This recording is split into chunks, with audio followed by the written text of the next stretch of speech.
I was going to say, you look like a star. Like What? you actually ooze stardom.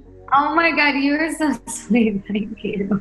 You're beautiful. Your hair looks so shiny. I need shiny hair. Just Moroccan hair oil. Where in the world are you and what time is it? Because it's 9:30 here in Dubai. It is, it's almost 11 p.m. here. Oh my gosh. No, but it's okay. I'm excited. My album's coming out, and yeah. Does that give you energy on like a day where you release music? Do you just have that crazy energy? You can just go and carry on and keep talking to people, keep getting excited? Or is it tough on a day like this at almost 11 p.m. at night? I mean, I guess today, I've been on Zoom since the morning. So it's like since 9 a.m. to 11 p.m. And, it gets to you, but I think in a good way, because I'm so excited about the album. And especially because I can't come to these places. Like, I've never been to Dubai. I want to come to Dubai. We want you here. I mean, everybody during quarantine was baking banana bread and making that whipped coffee, but not you. Not you. You've been busy. How was it? I mean, I in the beginning, I was a little bored. I made banana bread a lot. But yeah, it was nice. I definitely love being busy again. We've got new music today. Oh my God. We love it. Oh my God. We actually do. It's got your sound all over it. And also I think a lot of women can relate because you think you're kind of not interested in a situation, like you'll be fine without this person and you're strong and everything's going well, but then the second they walk away or they go away or they're not accessible, then you're like, oh my God, what's happening? What's happening? Literally, it's like a roller coaster of emotions, and I feel like even in the bridge, I'm like, I feel like kissing the person or punching the person as well. So it's like a really weird emotion of heaven and hell in relationships, and that's why the album is called Heaven and Hell, because I feel like we go through so many different emotions in our careers and relationships and everyday life in a global pandemic. Yeah. But this isn't just girls. Ava, Maz, this is boys too, but boys will take 4 weeks longer. So, when boys don't feel interested and you're like, oh my God, what's happening? It's a 4-week delay for boys. So 4 weeks later, the boys go, oh my God, what's happening? And the girls are over it. So this is the thing we need to fix. It's different with everyone. Like now that you've, become this big star and, your exes hear things on the radio, or do you ever get text messages from them going, is this about me? That's funny you said that. This guy texted me actually a couple days ago and he goes, hi, this is blank. And I'm like, okay, first of all, like 8 years ago, this guy literally did not want anything to do with me, and he didn't care like about me at all, but he was just like toying me around. He's so rude. And now he has the audacity to text me, and I look at that text and I'm like he texts me out of the blue, like literally 8 years later. Seriously, it takes them 8 years and for you to like become this star, and then they're like, hang on, I think I really liked him, so yeah, him. We have a rule, we block in our studio, we block those people, we don't have time for that. You know what I mean? Like, it's just like, I think it's time for me to change my number, because this is probably the 5th text I've gotten like that.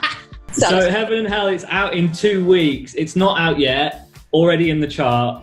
We love the concept of this album. One side, going old school, is heaven. One side is hell. Which is your favorite side today? I guess it might change every day, right? What about today? Hell, as you can see, I love that. Where did the concept come from? When I wrote Torn with a few friends of mine, in the bridge it says, I'm torn in between heaven and hell. And I was literally in the car in New York heading to the VMAs in my superhero outfit. And it was so funny. I just when the car stopped, I was like, heaven and hell. That's the concept. That's the title. And it just hit me. Kings and Queens, everybody loves it. And I think it has such an empowering message for women to always keep that crown on, the invisible crown and be strong. What inspired that? Was it a relationship? Was it family, career? I mean, it was a lot. I mean, I grew up with really strong females as my aunt, my mom, and my mom worked really hard, and I saw them like suffer a lot and struggle because they came to America with no money, they didn't know the language, and growing up, we were really poor, and it was hard to see them like that. So I definitely have this thing with female empowerment. I just really want us to be equal, and I didn't like seeing what they went through, and I saw it firsthand. And it happened to me trying to make it in the industry as well. So it's hard when you live it and you see it. So it's like, now that's all I want to write about.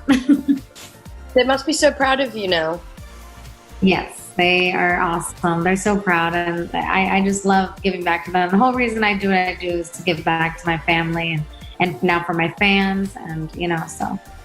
Is there like a kind of Albania WhatsApp group with like Rita Ora, Ira Estrefi, BB Rexa, Dua Lipa, Ava Max? Like, they're from the top of my head. It's become famous, that part of the world, from just having incredible women. It's insane. I mean, I think it's so cool. I know we definitely didn't plan it. It just happened.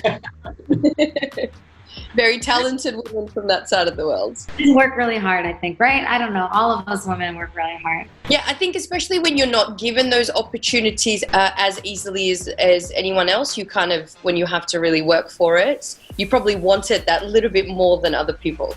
I think so, because I grew up like really, I struggled a lot, and it was like, I remember like not wanting to live that way. And I just knew there was no other option for me, if that makes sense. Cute. Back to the album. It's on its way. We're really excited. You worked with some incredible producers. We're talking writing with Red One, who's in Dubai right now, funnily enough. And oh my God, I met him once, and it's crazy because I work with a producer named Circuit a lot, and he executive produced the whole album. He's incredible, genius, literally. But Red One got in the studio when we were doing Kings and Queens, and that was the first time I met him, and he was a fantastic guy. It's so funny. We talked about Red One on air, and then we had a caller going, we need to send the message from Ava Max to Red One saying, thank you so much for working with Ava. Like, your fans are next level over here. They call up all the time, like, spouting messages. Wow.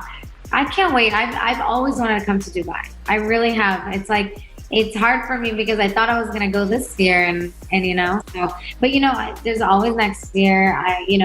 There are bigger problems in the world, right? So I'm hoping that we all can stay healthy during this time. How are you coping without the travel? Oh my goodness. It's so weird. I'm like, not being home all the time. It kind of drives me insane. And what are you streaming? How do you stay entertained at home? Are you a Netflixer? Are you trying to stay away from technology? What are you doing? So hard. I like literally get headaches from just looking like this. And then I'm like, get up. And like, it's just like, you have to remember to like, you know what I mean? Like, just not hunch over. But that's what technology does. But in bed is my favorite, watching a movie in bed. We're so excited about the album. Anything else you can tell us in terms of, not who the songs are about? You didn't say that. All my exes.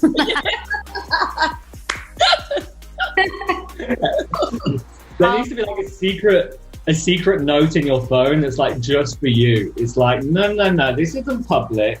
No, even like, people don't know things. I know things, and it's all written down, and it's like coping strategy. A lot of people don't know this about me, but I've been on a lot of dates, like a lot. So, and let me tell you, probably all of them have been dicks. So, it's pretty great. As girls, like, we date young, Since I was like 17, it was just like, it's tough to find someone who you mesh with, Do you believe in love? I do, yeah. Have you been in love? Yeah. Do you guys believe in love? Yeah. I mean, I recently came out of a situation, a relationship. I was in love. James is like, why are you bringing this up? No, I love it. I think everybody should talk about it. I've been talking about myself all day, so I'm like, he's probably going to be like, why are you telling Ava Max your life story? I want to know. And he went overseas. I mean, he got a great job. Things were fine, and then he got a great job, and he left. And I thought I was fine because I thought, you know, like I'll be okay, and long distance will be okay. But long distance is really hard. Oh, long distance is really, really hard. That takes us to a place where we all say to ourselves in the studio pretty much every night, OMG, what's happening? Every day. Hard. Relationships are heaven and hell. Literally. You can't have perfection. You really can't. And then when you finally think you've found a situation that's going to work, something happens and... Yeah, it's kind of crazy. And definitely in the 21st century, now that we're where we are now, it's so difficult to keep a relationship healthy. It's difficult with social media, with traveling, with a global pandemic, literally everything. And this is just, I mean, this just came to my head now. Like in the situations that you've been in, has it been people from your industry or outside? Because men sometimes get intimidated, right? Like, you know, of I guess someone like you. I just run away. It's so funny because Selena Gomez says all the time that she can't find the right guy because all the right men are scared of her being so successful. It's tough, you know, but I like to keep my personal life private. I mean, that's why I usually talk about it. It's actually better that way, you know, because do you ever believe in like jinxing something? Oh my God, yes. Right? I'm very superstitious. Like I knock on wood. I don't talk about that stuff because I really truly believe that the more people who know it, the more sabotage it'll bring you.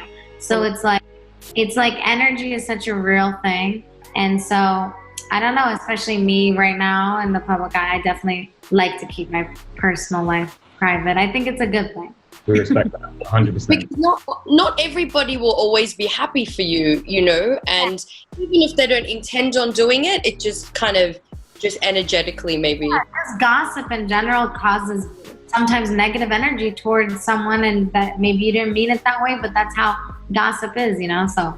And I'm so sorry, guys. We're going to have to wrap therapy session. That'll be $250. That's PayPal.